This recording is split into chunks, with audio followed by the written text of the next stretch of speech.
Hello बच्चों, let's read the question. Question says in a parallelogram ABCD the bisector of angle A also bisect BC at X. Find AB is to AD. तो यहाँ पर हम एक parallelogram draw कर लेंगे जैसा कि हमें क्वेश्चन में कहा गया है. ओके, तो ये हो गया हमारा पैरेललोग्राम. ओके, और हम इसकी नेमिंग कर लेंगे, that is A B C and D. Okay, and हमें बताया गया है कि एंगल A का जो बाइसेक्टर है वो BC लाइन पे टच होता है और यहाँ हमारा पॉइंट है X. ओके, तो ये मान लेते हैं हम एंगल 2 एंड ये हो जाएगा हमारा एंगल 1. ओके, तो यहाँ पर हम की कॉन्सेप्ट लिख लेंगे इस क्वेश्चन को सॉल्व करने के लिए. तो हमारा की कॉन्सेप्ट क्या रहेंगे, that is equal angle have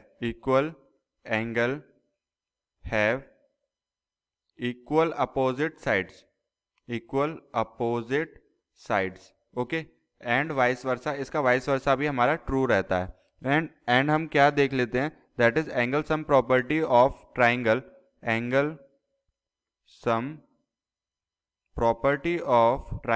okay, that is equals to 180 degree. तो हमें क्या दे रखा है, एंगल AX जो है लाइन वो एंगल A की बाइसेक्टर है. तो हम यहाँ पे क्या लिख सकते हैं, एंगल 1 जो बनेगा हमारा वो हाफ ऑफ एंगल A होगा. तो हम इसको मान लेते हैं इक्वेशन 1. ओके, एंड हमें ABCD एक पैरेललोग्राम दे रखा है. तो इसका मतलब क्या है, ABCD इज अ पैरेललोग्राम. तो हम यहाँ क्या लिख लेंगे, इसका मतलब क्या हो जाएगा, AD जो होगा पैरेलल होगा BC के. Okay, and AB intersect them. जो हमारी AB जो है वो इंटरसेक्ट करेगी. तो हम यहाँ पे आगे लिखेंगे angle A plus angle B is equals to कितना हो जाएगा, 180 डिग्री. ओके, एंड हमें एंगल A माइनस, अगर हम एंगल B निकालेंगे तो एंगल A को माइनस कर देंगे, 180 डिग्री में से एंगल A माइनस कर देंगे.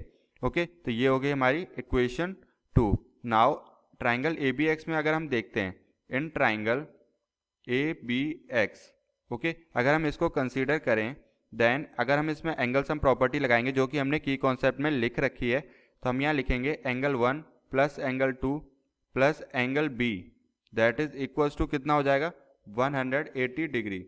ओके, तो जब हम इक्वेशन 1 से और इक्वेशन 2 से वैल्यूज ले लेंगे तो हमें मिलेगा half of angle A plus angle 2 plus 180 okay degree minus angle A. ये हमारी एंगल B की वैल्यू है, that is equals to 180 degree. तो यहाँ से हमारा क्या निकल के आएगा, angle 2 minus half of angle A that is equals to 0.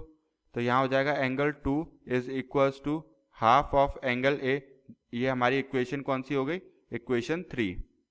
तो हम यहाँ पे क्या लिख सकते हैं, फ्रॉम फर्स्ट एंड थर्ड हम क्या लिख लेंगे, फर्स्ट और थर्ड इक्वेशन से हम लेते हैं. तो दैट इज एंगल 1 क्या होगा, एंगल 2 के अपोजिट, एंगल 2 के इक्वल हो जाएगा. तो sides opposite to equal angles are equal, क्योंकि हमने की कॉन्सेप्ट में लिखा था अगर साइड्स इक्वल हैं तो उनके अपोजिट एंगल्स भी इक्वल ही होंगे. तो अब यहाँ लिख लेंगे BX is equals to AB. Okay, then 2BX is equals to 2AB. Okay, तो यहाँ पे आ जाएगा हमारा x क्या है, वो मिड पॉइंट है BC का. तो यहाँ हो गया हमारा BC is equals to 2 times of AB. Okay, और ABCD हमें पैरेललोग्राम दे ही रखा था, तो हमारा हो जाएगा BC is equals to AD because ABCD is a parallelogram. Okay, now अब हम क्या लिख सकते हैं, AD जो होगा हमारा that is AD equals to 2AB. तो हमारा यहाँ पे प्रूफ हो गया, दैट इज अगर हम AB इज टू AD लेंगे दैट इज इक्वल्स टू हो जाएगा AB is to 2AB.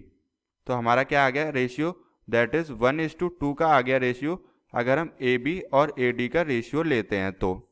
So this is our final answer. Hope you understood it well. Best of luck. Thank you.